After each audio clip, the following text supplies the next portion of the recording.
Welcome to Chats from the Wine Cellar, the official inventory podcast where we talk to leading figures in the world of wine.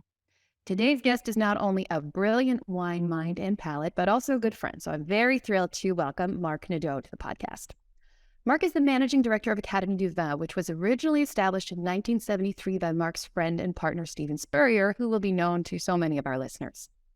Marc and Steven revived the Académie du Vin, first in Paris and London, and then in Canada in 2018, and he has been instrumental in preserving Steven's philosophy of wine education, which, as we'll learn, is distinct from so many of the other courses out there.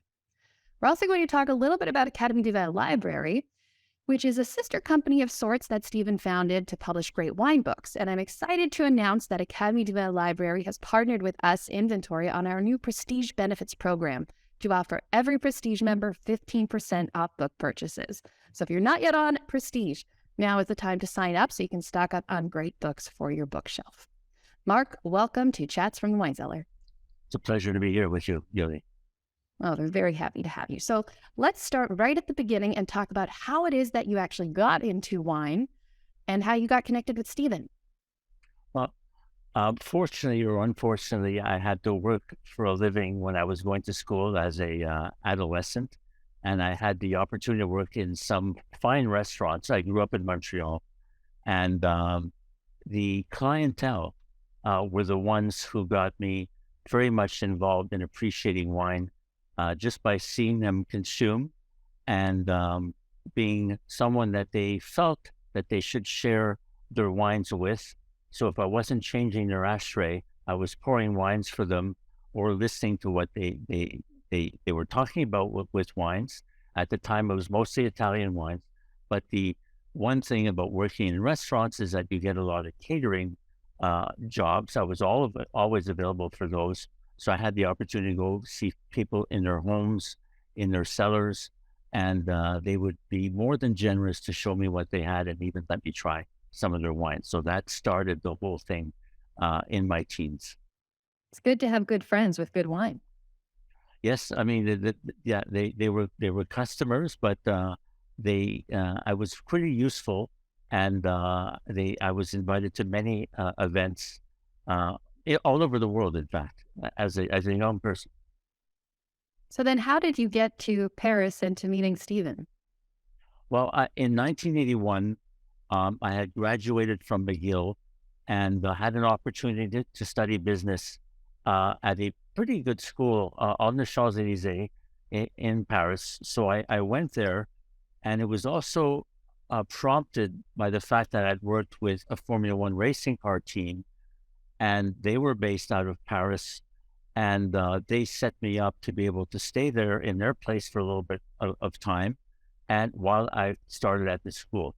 So while I was at the school, I didn't know anything about the Judgment of Paris. I didn't know about Steven Spurrier, but I ended up with a job in an area of Paris called La Madeleine, and it was a banking job. So the one thing in France is that at lunchtime, you cannot stay and have a sandwich at work or do some work. So I had to walk around the area called La Madeleine, and one day, instead of going straight, I turned left into an alleyway and discovered the world of the Cité Berrier, which had many wine-related businesses in there, but the main one was the Cap de la Madeleine. And I met Steven Spurrier because I saw a chalkboard sign offering wine courses in English and French, which made my day and then kind of had a big influence on my life. And you took the courses, correct? So you actually didn't just meet Steven and became a customer, you actually took the courses. Well, I didn't meet Steven initially, but I took every single course that they had available in French and English. So it was probably about 7 or 8 courses. And in those days, it wasn't even courses, because being in Paris in the 80s, you'd have many winemakers of owners of vineyards who were having commercial relationship with the Cap de la Madeleine. So they would walk into the middle of a class, and you'd have people that you can't even get an appointment to see anymore would just walk in and start chatting with us. The teachers would move away and let someone take over.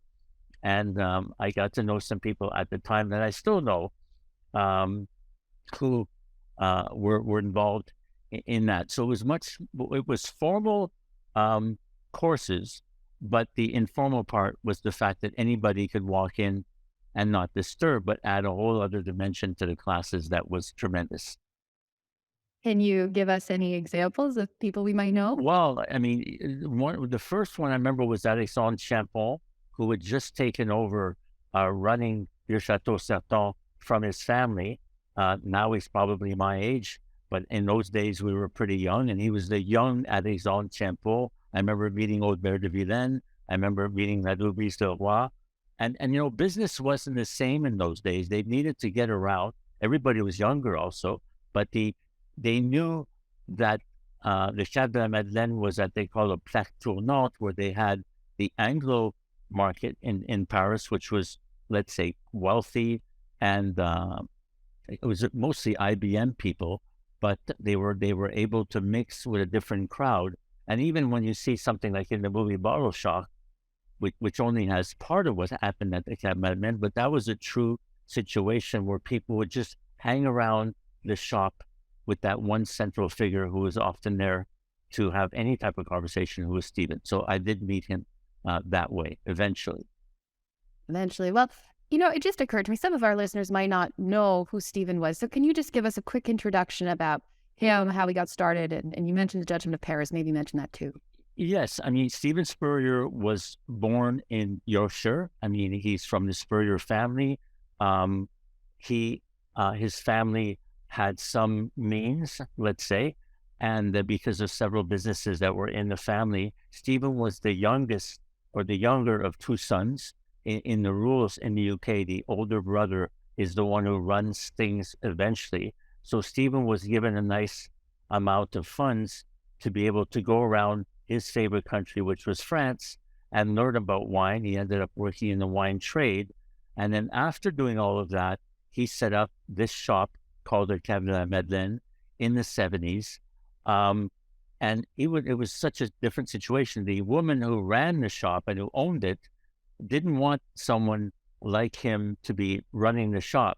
So he worked there for months and months and months, stocking shelves and doing all those things, coming from a background that was quite privileged, let's say, a London School of Economics, and going to Rugby, that famous school that Hugh Johnston and Ben Hawkins went to.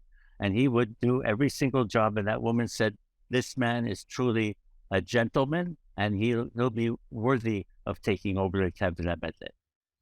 That's a great story. It is a great story, a true story. And Stephen did so many things before that. And if you want to lead into uh, the creation of the Académie du Vin, from the way I understand it, was that it was the clientele who were in that case American, mostly expats living in Paris, who wanted to take wine courses or learn more about wine, just because they wanted to know what they were drinking a little bit better. The focus then was on French wines, because even then, even now, but in those days in France, you drank French wines mostly. You would shift to rosé and things like that for meals. But Stephen started doing those courses and having all of these young people, and you wouldn't believe some of the people who ended up having entry-level jobs at the Cabernet went on to become masters of wine, became, Mark Williamson, all kinds of people, James Lauder. So he had this abundance of people in English and French to teach courses. The thing that he's most well known for is in 75, he and Patricia Gallagher, who was working there at the time, came up together with this idea to bring some California wines to Paris and have them tasted with the whites and the reds, in a convivial fashion, as usual, with some French wines. It turned out to be something a lot more interesting than that. It caused a lot of issues for him, but it was something that's known as the Judgment of Paris of 1976, where many California wines, because they took first place, second place, or some high scores in the whites and the reds, made their careers or made these wineries get well known. But that was because of Stephen, who only meant to do something for fun. And it turned into something a lot more elaborate than that. I've read his book, and that is sort of a theme that emerges, is that he really loved what he did. He just loved drinking wine and meeting people and traveled throughout France and frankly throughout the world and just, enjoyed what he did so much. So it was really a passion project of his, not so much from the business perspective of I need to bring California wines in. He just seems like he liked them and wanted them to have a bit more of an audience. Yeah, I think that Stephen would often use the word boring for what was formal business or anything legal. I mean, legal as in the legal aspects of doing business. He ended up owning quite a few companies, being involved in quite a few businesses, many, many joint ventures with people. But what he did enjoy was meeting people. And the thing is that even when I started to hang around with him, I still had no idea where he came from. I knew that he dressed better than anyone else. I knew that his accent was quite uh, posh, or let's say sophisticated. He spoke perfect French as well. So we did speak French with each other. And he knew people all over Paris. He actually lived on a houseboat in Paris on the Seine during the first years that I met him, and was someone that was approachable and always would like to talk about wine, but also always want to find out who he was dealing with, but not what diplomas they had, who they knew, what their family was, but just their enjoyment and that what they were doing. Otherwise, someone like myself, who wasn't, let's say, from the same background, would never have intersected with someone as interesting with him. And he probably said the same thing about me, and that's why I became fast friends without any real big background checks on each other.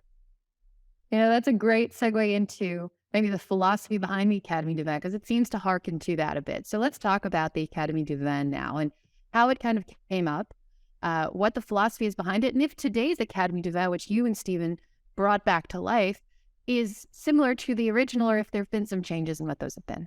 Well, I think it's quite similar. I mean, at the time, there had been a book in French called La Dégustation, which was written by Michel Dauvaz, a very well-known Swiss writer. He had a partner whose name is Myriad Dupotex, who was also a teacher at the Académie du Vin. In fact, I remember when I signed up for the advanced course, which was in the advanced course in those days, they had a subject called Introduction to Blind Tasting. So unlike now, you had to go through several versions of the course before you get to even think of learning about blind tasting. But there was a book called the ABC Wine Course. It was a foundation course, intermediate 1, intermediate 2, and advanced. And we haven't strayed from that really.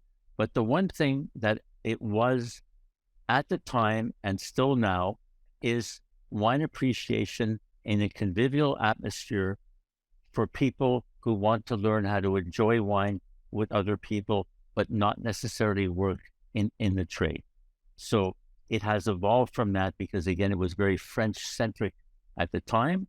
Over the years, and especially since the rejuvenation in 2018, everything has been redone to reflect the importance of all of the new areas in the world that have wine, including Canada, in a big way, because Stephen was a big fan of wines from Ontario, BC, Nova Scotia. So that's all included right now in the curriculum. That's such a nice approach because, as you mentioned, some of the other programs, and I myself have done the WSCT program, Yes. they're much more focused on people in the trade, right? I recall learning from the beginning, and it kind of starts with some quite technical details. And the assumption is you may go work in the trade, especially if you do something like CMS, which is designed for sommeliers, whereas Yes. ADV is much more for our audience, for collectors, for people who just want to appreciate. Is that fair? That that's it. That's it. I mean, sometimes some people who work, I mean, we've employed over the years many people who had the Master of Wine degree, which is one whole level of knowledge.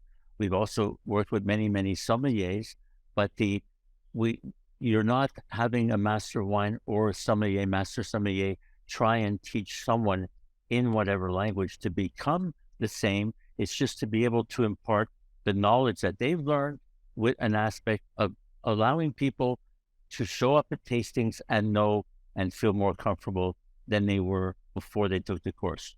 But the one insistence at that time and now is that the curriculum is rigorous as far as the subject matter, the way it's taught is, I think the word convivial was something that's even used, but and there's a progression. You don't do one thing without having done the other ones first, but it matches anything that is out there, but just in a different way, because there's no way that you can just teach about wine as entertainment without having the basic fundamental concepts at different levels. So that was always rigorous then and is the same now. And it's interesting what you spoke about with blind tasting, right? Because that is a particularly technical skill because you're really just focusing on the technical elements of the wine in order to discern some things about it structurally and on the flavor profile, etc. But that you mentioned that that's only once something you do later on, whereas most other courses they start to integrate that fairly early. So what's the thinking there? Well, I mean, all I know is my own experience and the way we used to watch at the time is that um, that was, and then don't forget, we're talking about the 80s or maybe the 70s before then. There were very few sommeliers as compared to now. That profession was quite unique. I don't remember how many masters of wine there were, but there weren't. There were handfuls of them around the world. It wasn't something that developed. But I think that because the skills, especially with sommeliers, have so much to do with learning how to taste blind for the job that they do, whether it's choosing wines for restaurants or sorting out through 100 Cabernets in order to select one for a list or a wine by the glass program, that's something that you need to learn. And I think that what's happened is that with that whole insistence on that type of way of working, is that people have been exposed to more and more sommeliers, whether it's on TV, whether it's in shows, or whether it's going to restaurants, and they see that. And I think that people have a notion that that's a primary talent or skill that one must learn. Whereas in those days, and even still the way we do things now, it's something more fun, enjoyable, but not the initial skills that you should learn, or that frankly you really need to learn until you've learned quite a few things or tasted quite a few wines before. So That's that's yeah. That's a nice way to put it. So it's not to take away from blind tasting. It's a valuable tool and a skill set for sommeliers and even for consumers like ourselves, maybe as we get more advanced, but it's not the core of wine appreciation and the main things most collectors need to know. No, and no, I mean, and with all due respect for what it is, it's just not something that we um, focus on initially, even eventually, but more at the end. And just a few anecdotes. Last summer, I spent a whole day with Philippe Igal, and we had a lunch at the end of the morning session, and we talked about the amount of blind tastings that exist right now by people, let's say, who have not studied that much about wine. And he said, tell your friends who do that that my family did not make wines to be enjoyed, and only found out as to what they were at the end of an evening. They were meant to hopefully that you would know 2 days before and do some research as to the various wines from the Côte Rôtie or from Hermitage or of the grapes that grow into those wines. And we would prefer that you spend time on that. So the way that we try and impart knowledge is to make people become curious of the wines that you're going to know about at a tasting. In fact, either the day before or the day of, we always send out the list of wines to students, and that's what I'll call them, so that they can check them out before.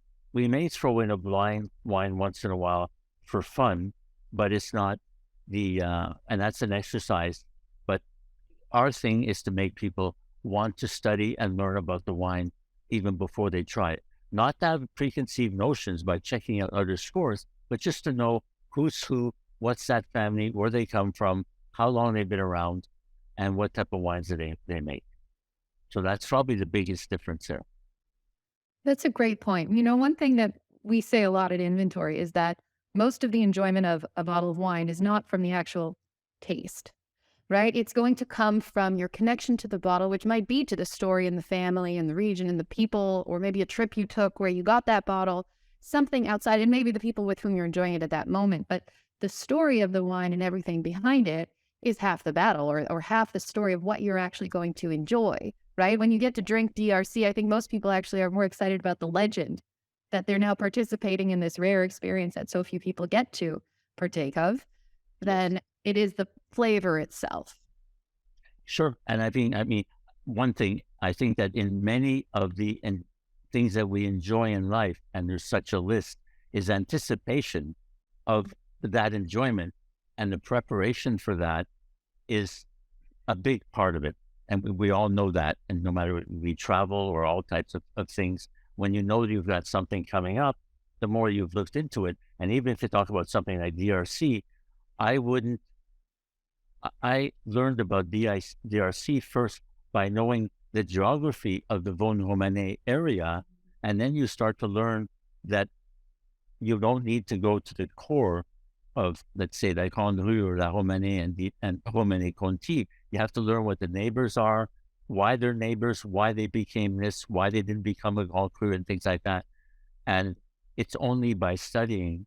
But to study, you need to have learned something to be able to use some knowledge to study with, which is history and geography in many cases. You can't get around it, whether it's any type of education, I believe. Mm. Yeah, that's a great point. So tell us about the courses you offer right now. How is the Académie du Vin program structured?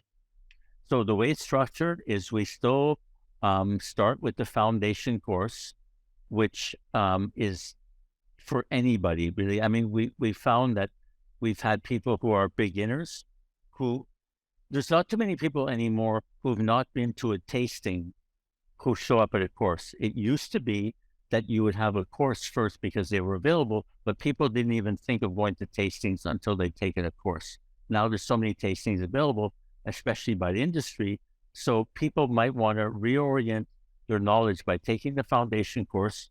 We've also had quite a few people who asked us if they should wait for the intermediate or intermediate two. And we suggested that they try the foundation. They realized that there's quite a bit of information that you don't know what you don't know. So when you start to learn that, you're quite surprised at that. So we have the foundation, which has been in a 5-session version, which we may change to 4 sessions. And then we have an intermediate one, which is mostly on grape varieties. And then we have an intermediate 2 on regions. And then advanced gets into blind tasting, food and wine combinations. In fact, we're even working on something now where we have chefs working with us, where we pair different ingredients in wines, the wrong wines and the right wines with the right food and the wrong food.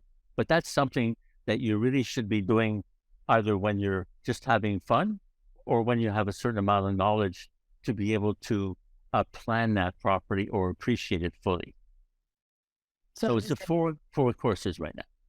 for the wrong pairing, For the you're Academy doing of like a spicy beef vindaloo with like a really tannic California Cabernet just to tear people's mouths open, or what would be the Well, I don't, I mean, we'll ask first, but I mean, you can show many extremes, but you can also surprise people with how well some things go with each other that were not necessarily that easy to think about. But it's only by trying, and it's only by trying the wrong combinations that you learn what the right ones are as well.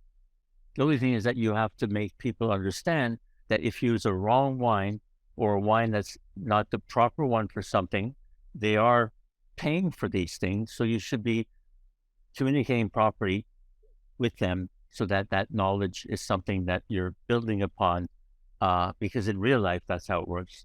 You find out what didn't go with blue cheese by having the wrong wine with blue cheese and then having the right wine with blue cheese, as an example.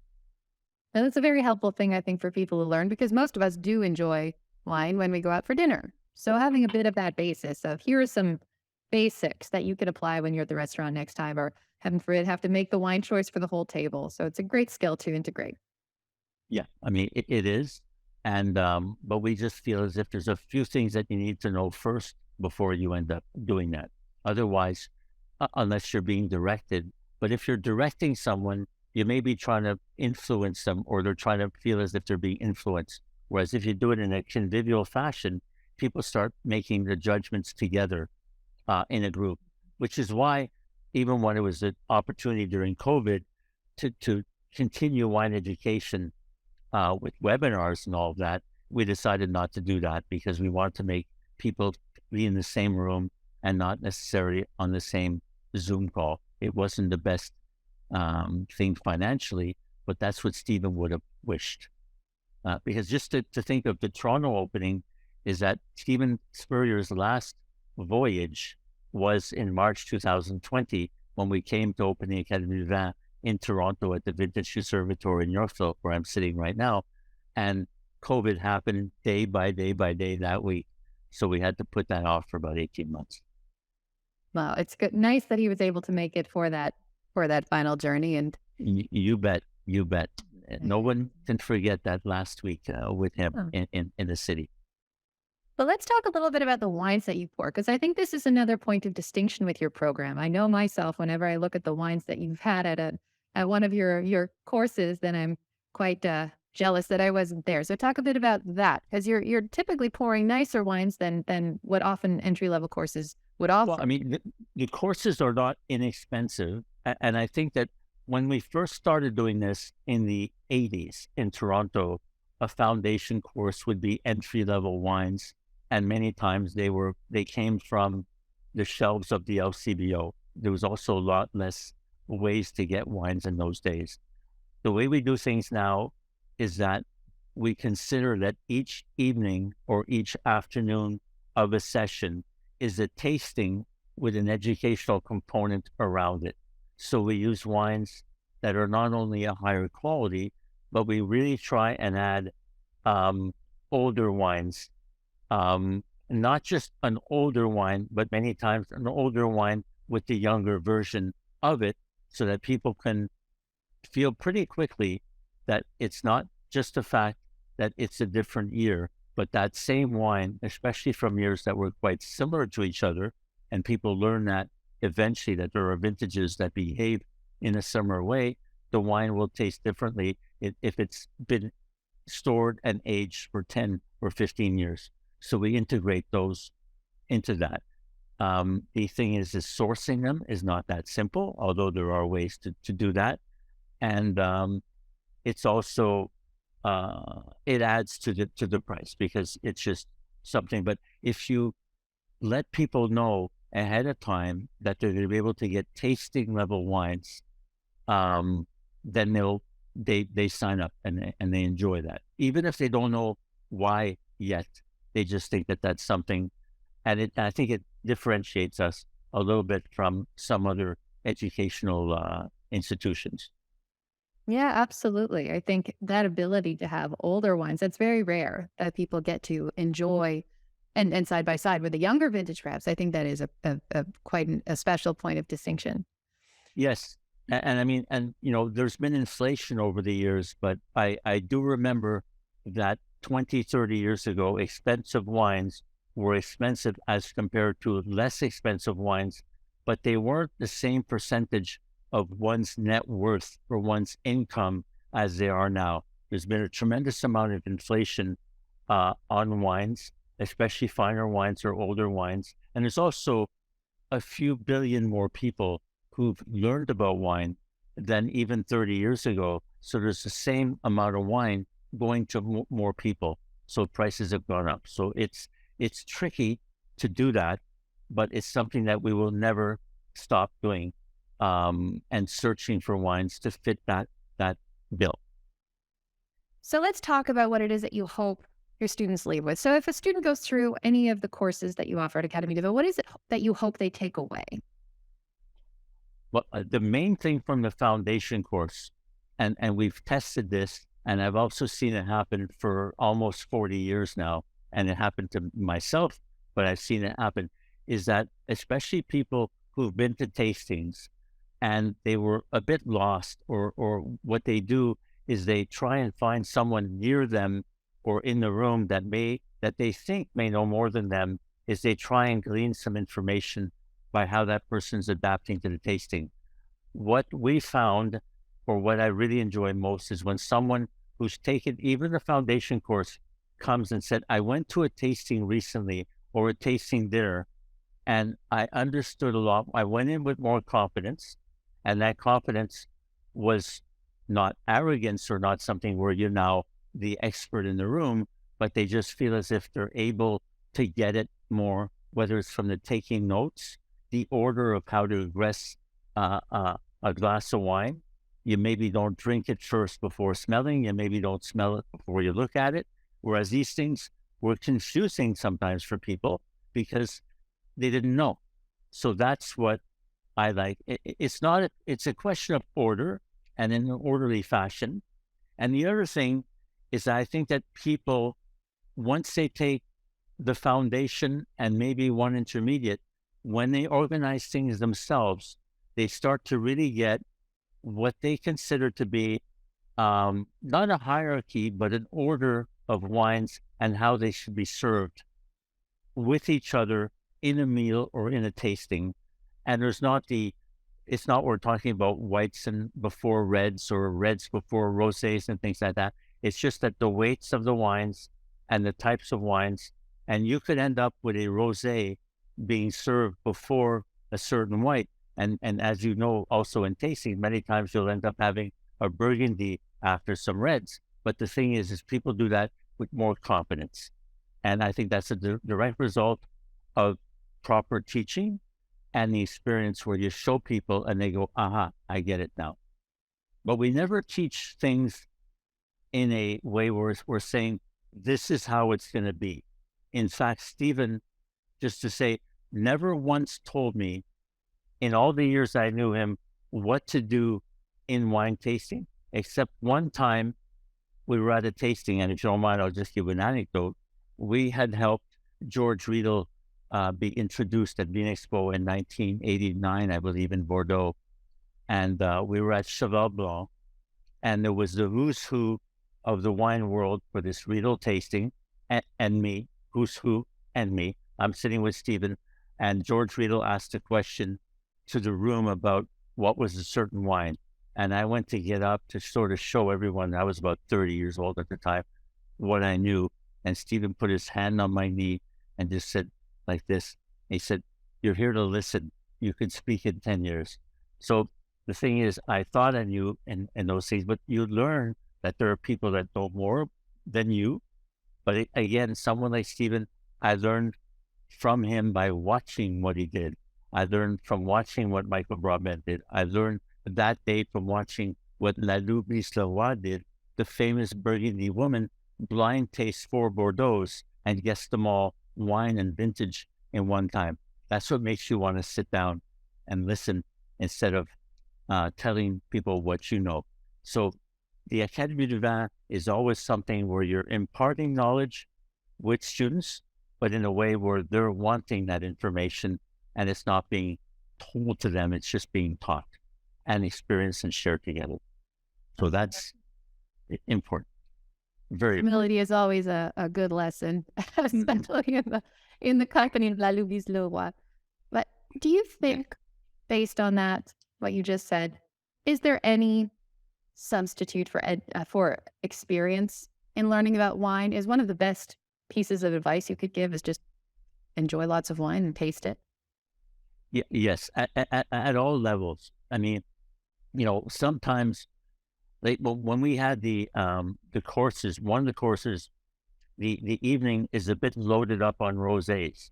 Some of the people didn't think that was the right, wasn't suitable for the evening. They learned that the course material meant that rosés would be there. But when they asked me, I was in the room, they said, you drink this stuff? I said, I think I drank 1/3 of the wines are rosés, especially in the summer. So the thing is, people should not be averse to trying anything. And that's how you learn. The other thing that helps, and that's not even a skill, it's just a blessing for something. Some people just have a better memory than others. So it takes them less time to try wines because they remember well. But I think the other thing too is that the way we try and show things is not just tasting, It's learning what you're tasting first with all the information that you have. What's the grape? What's the soil? What's the family? Who's the person making it? Is it a collaboration? Do they get along and things like that? So when you address the wine, you've got that built-in, not preconception, but some knowledge as to what you're doing. But again, you only learn that because and that's when you know that it's not necessarily the blind taste, but even blind tasting is an accumulation of a lot of that knowledge in people who have mastered that to be able to pick something out in a glass, because it's not just guessing that. You have to know what grapes exist, where these wines come from. So it's the experience of tasting goes with the educational part or the research, like in anything else, you know. Mhm. Yeah. So for all of our collectors out there, it is always advisable to learn and to actually apply yourself to getting those basics that you spoke about with respect to understanding, the process and the structure and all of that, but then applying that repeatedly to wine after wine Yeah. after wine. And that knowledge is Really available in so many ways. I mean, it's available on your phone. It's available. When I used to read, you'd have to get a book. I mean, I learned a lot of things in my youth from the World Book or the Encyclopedia Britannica. Now there's so many ways to learn something. You can learn something in an instant about a wine, but it'll sure help that if you know you're gonna have that wine in 1 hour, you check it out first in some ways. And you might have different opinions about the same wine, but at least you're getting something as to what it is. And you might find out that the other vintage of that wine that you're going to have was made by another generation of that family that took over, either because of someone passed away or they just took it over, or a business deal. You want to know what are those things, because if you're tasting something, why are they different? It's not only because of the vintages and because of the weather. It could be the whole philosophy of what that family or what that company is doing. So I think it's important to do that by researching first. Yeah, to set that context. That's a good Yes. point. Yeah. So what is in the future for Académie du Vin? Um, well, we're asked now for two things. One, it's very hard for people these days to line up 5 consecutive weeks or 5 consecutive weekends to do something. So there is a market for that. But what we're going to be coming up with, and we're doing that right now, is coming up with a 1 day or a 1 session version, a 2 session versions, but they won't be the same. They can be budget conscious or they can be people conscious. So that's something important. And the real other interesting thing is that we're being asked by people around the world. In fact, I'm talking with some people right now and planning a trip to Mexico City, where some people want to set up an Académie du Vin and Académie du Vin Library, English-speaking books and English-speaking course initially in a Spanish-speaking multicultural city.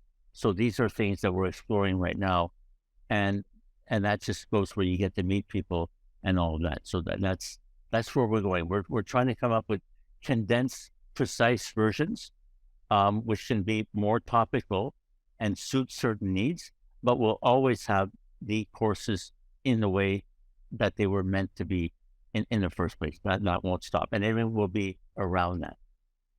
Well, that's exciting. So the expansion continues. It does. It does. Without Steven, there's some other people involved, but his family's still involved. They know what's going on. In fact, Bride Valley this year is going to come up with a special magnum of wine of their Blanc de Blanc, that to commemorate the 50th anniversary of the creation of the Académie du Vin. So that's something that we'll be tasting around the world.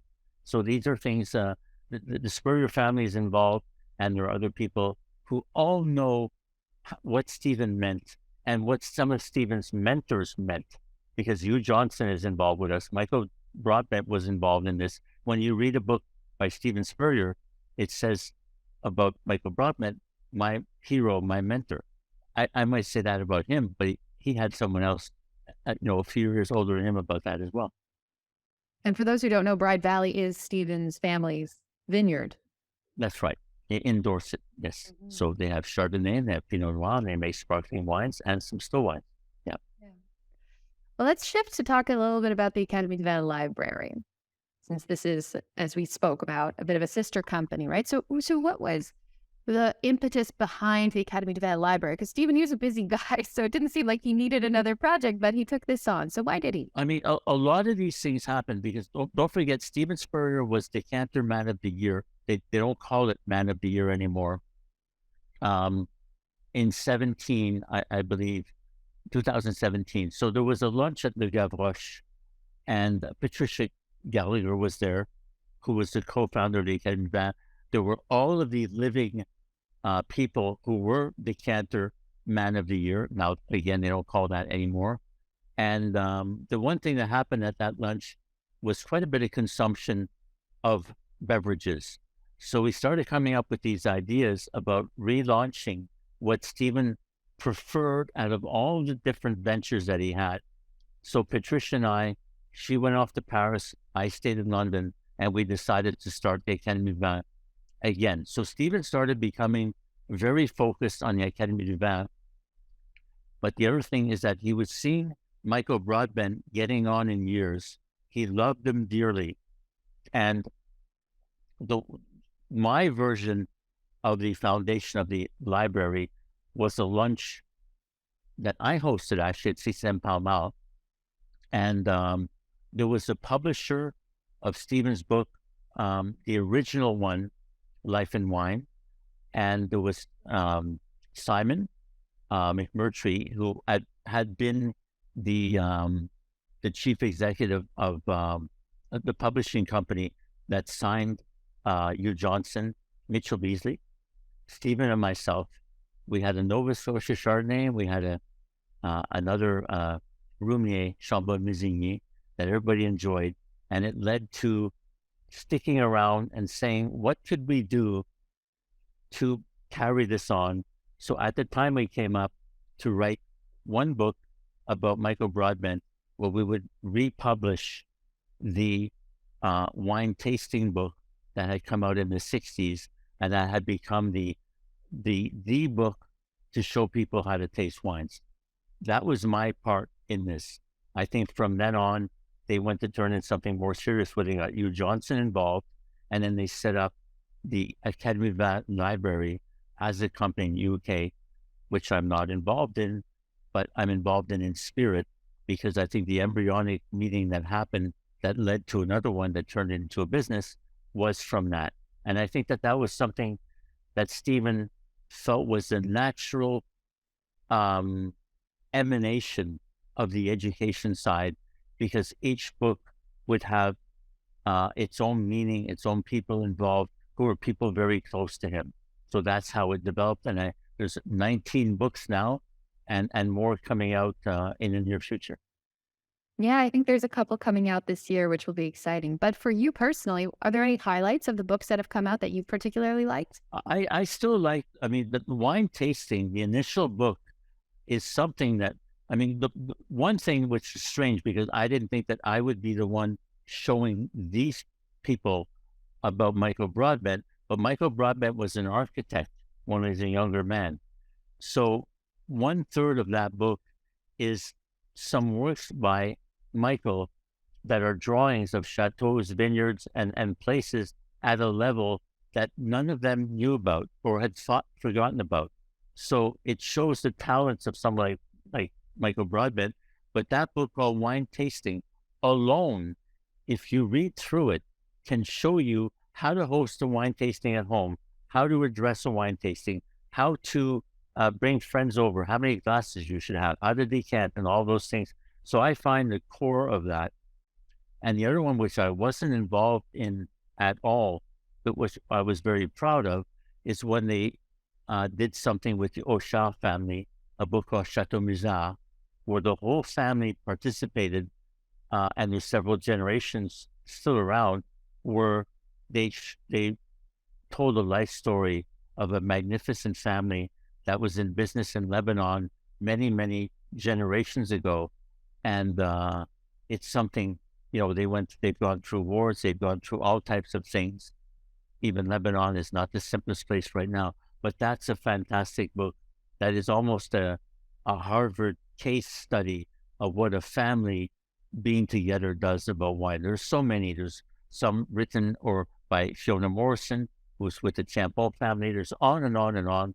But I'd say these are ones that if I have a gift to give to someone, I still give wine tasting or Chateau Mizal to people because I know when they read that, they're going to see something that is not available elsewhere.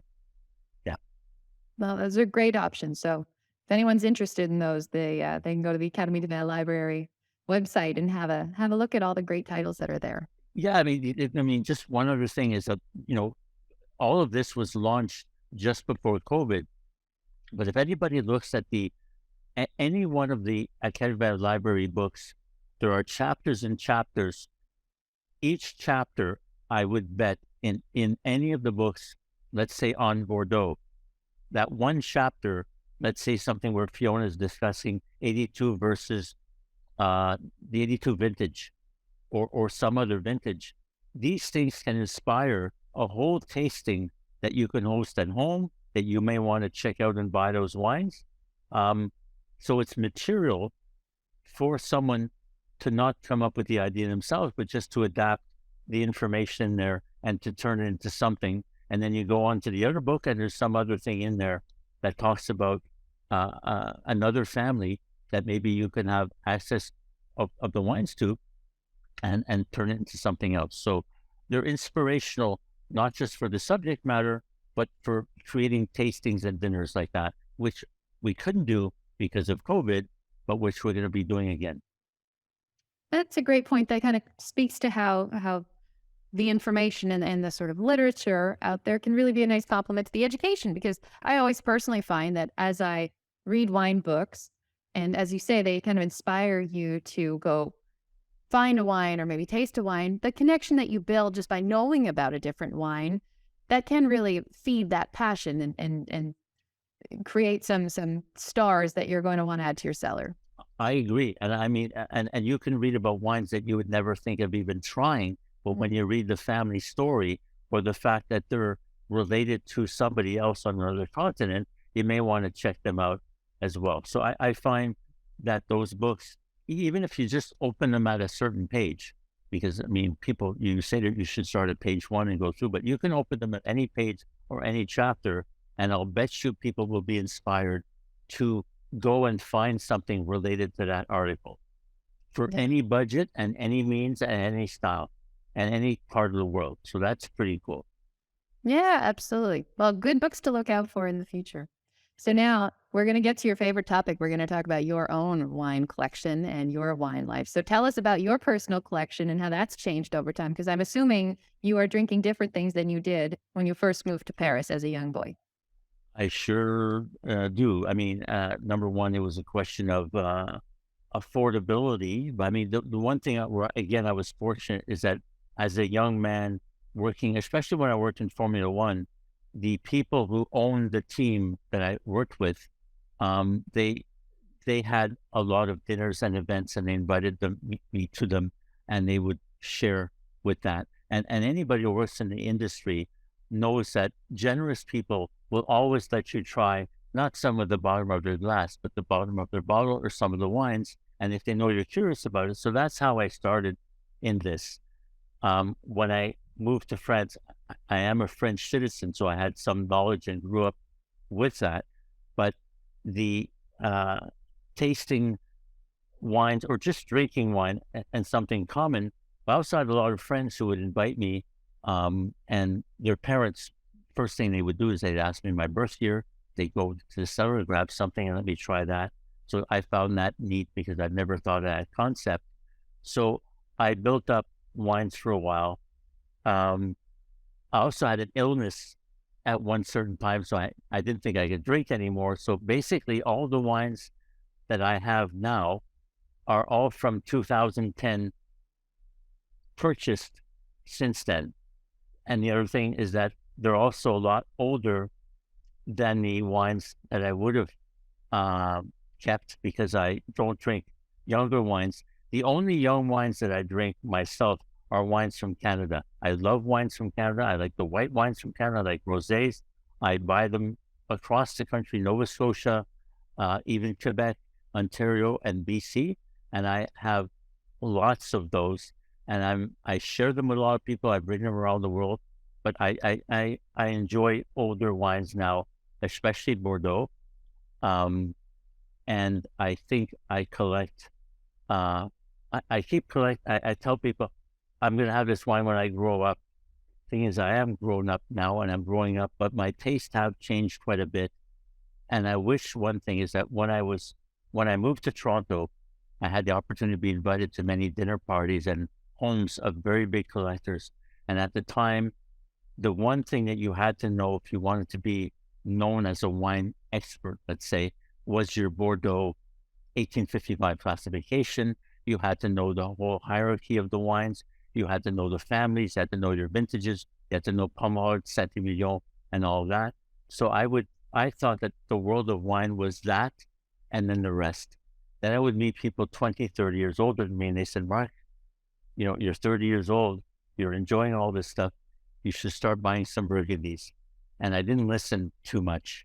Ooh. And now I realize that I should have listened a little bit more, because to go back and revisit and try some of the wines that were available then for hardly anything are now harder to find. And one finds, and I read this more and more, and I see that in my friends, is that many people go, forget about the whites, because I think the whites are stay the same pretty much, but one goes from a more Cabernet Sauvignon based liking to a Pinot Noir based liking, not because you become more sophisticated, it's just because that's how you evolve, let's say over a 20 or 30 year period of time. There's a lot less Burgundy than there is Cabernet Sauvignon based wines, because even then when I started, the Napa Valley and all that was not what it is now. So I will try and drink anything, but the pleasure in reds of drinking Burgundies or even Gamay now are things that I enjoy very much, because they've all changed. And global warming is a very unfortunate thing, but it's also made a lot of wine regions make better wines or different wines than they did at the time. So I'm still checking things out all the time, but my old favorites now are older than when I was a younger person. And I think if one buys wines, you should think of, if you're going to keep them, what you might want to drink by listening to someone who's a bit older and see what their tastes are. Because there is one can generalize a little bit about the evolution of taste without saying that it's a for sure thing. It's just something that happens to many people. White wines and rosés fill in all the rest, and they can age well and they can be terrific.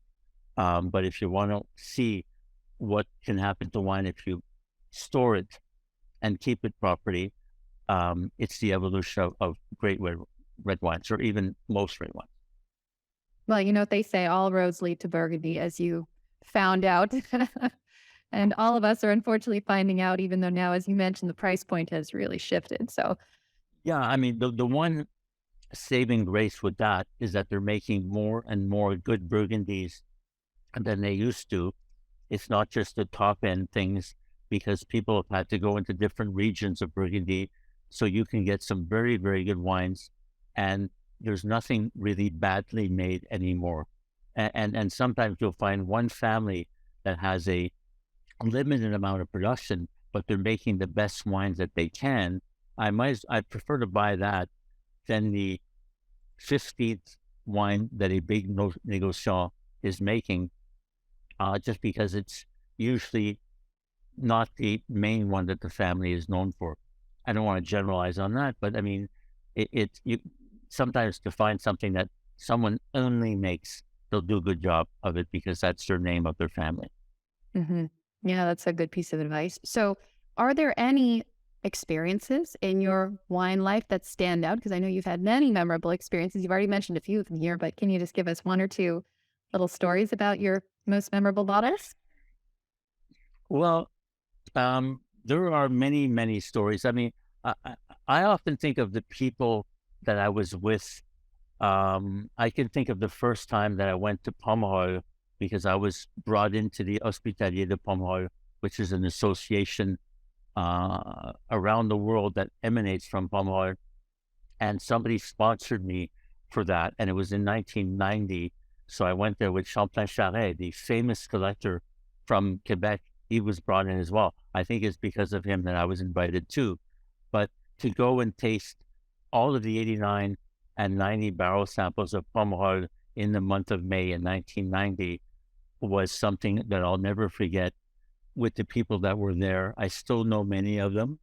And then the neat thing right after that is that we got on the first Airbus A320 ever flown in France. And we flew from Bordeaux to Lyon and then went spent 2 days with the Gigal family.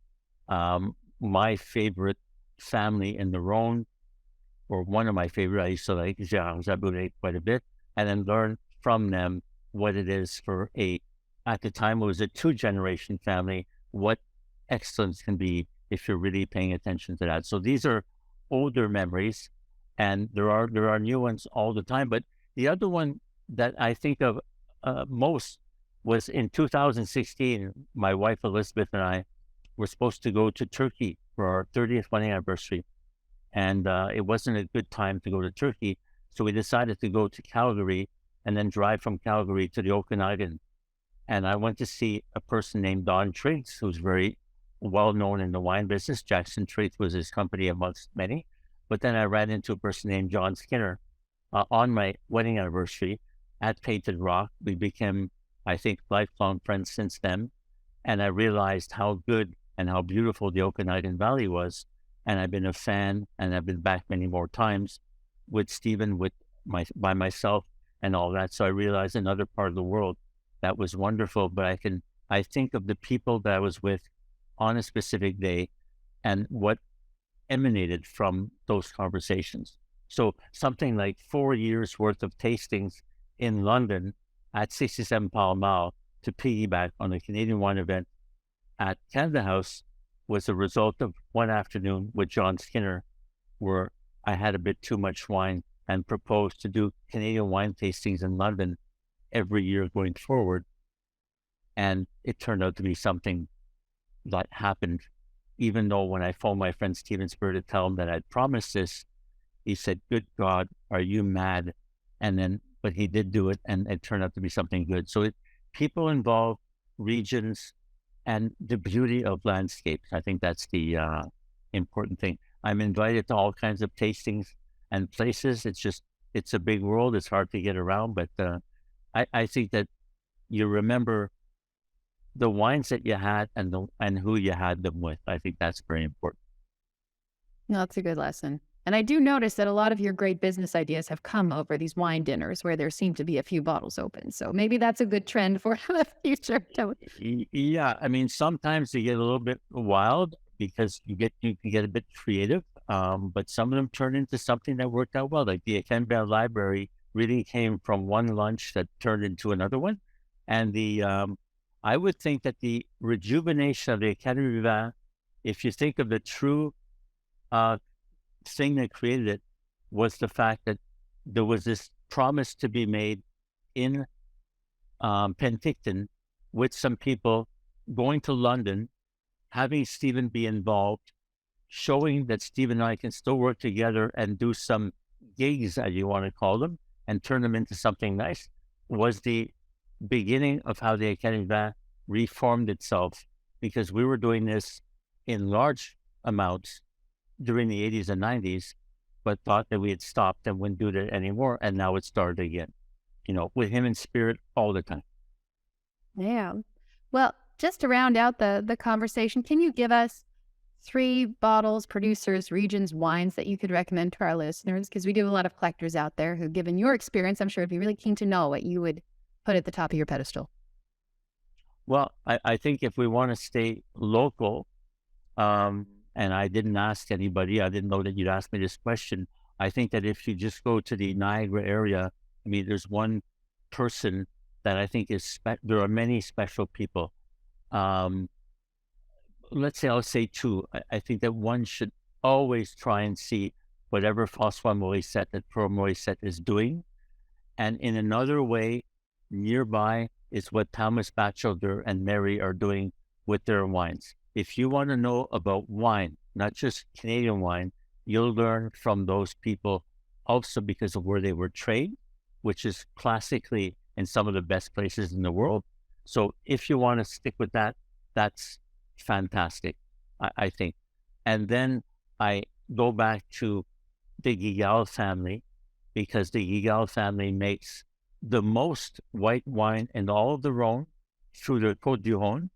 They make Côte du Rhône Rosé and they make Côte du Rhône Red, very affordable, but they also make some of the finest, most rare wines called La Moudine, La Lardonne, and La Chuc.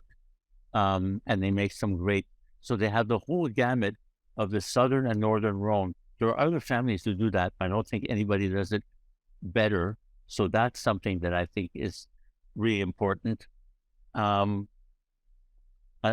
say with that, you can have a basis of some of the finest grapes that exist. I haven't mentioned anybody who really makes Cabernet Sauvignon there, but if you want about winemaking, passionate winemaking, and variable prices for wines that can age, I think that those are pretty good as a good start. Great suggestions. Okay, I said that was going to be my last question, but I do have one more for you. Since Sure. you are an educator at heart. So what is one piece of advice you would offer to our listeners who are mostly wine collectors, but both of the novice stage and those who've been around for a while and have larger cellars? But what is one piece of advice that you wish someone had given you as you were getting started in your wine journey that now you know? I think it's to try and find out what I'll be drinking soon and to check out what that is, to be able to know more when I approach it by being informed, but not biased. So I'm not talking about scores and things like that. I'm just talking about who made it, what was it made, what were they thinking, what else did they make, and what wine am I having, what it is in the context of the gamut that people make. I think that goes with cigars. It goes with all types of things that one want to consume. It could be truffles. It can be all that. But check out and find out first, if you can, what you're going to drink. Or even if you're going to drink something, go on your phone, go on an app, or go something and just find out what is going to be in my glass. And I think it really helps to get an objective point of view when you address it. That's, I think, if you asked me the question, that's my answer without thinking too hard. Great. It's good to get you on those lightning rounds. So that's a great piece of advice and I think a great place for us to end. So Marc, thank you so much for joining us. Really a pleasure. Yeah, this has been a wonderful conversation. And to all of our listeners out there, you can learn more about Académie du Vin or Académie du Vin Library. Just look for it in Google. There's websites for each. And don't forget to subscribe to this podcast so you don't miss out on any future episodes. And please leave us a review and any comments on future episodes or topics you'd love to hear more about. I think there's much more, Marc, we could discuss since you're just a trove of information. So thank you from all of us here at Inventory for tuning into Chats from the Wine Cellar. And we'll see you next week. And thank you again, Marc, for a great chat. It's been a great pleasure. Thank you.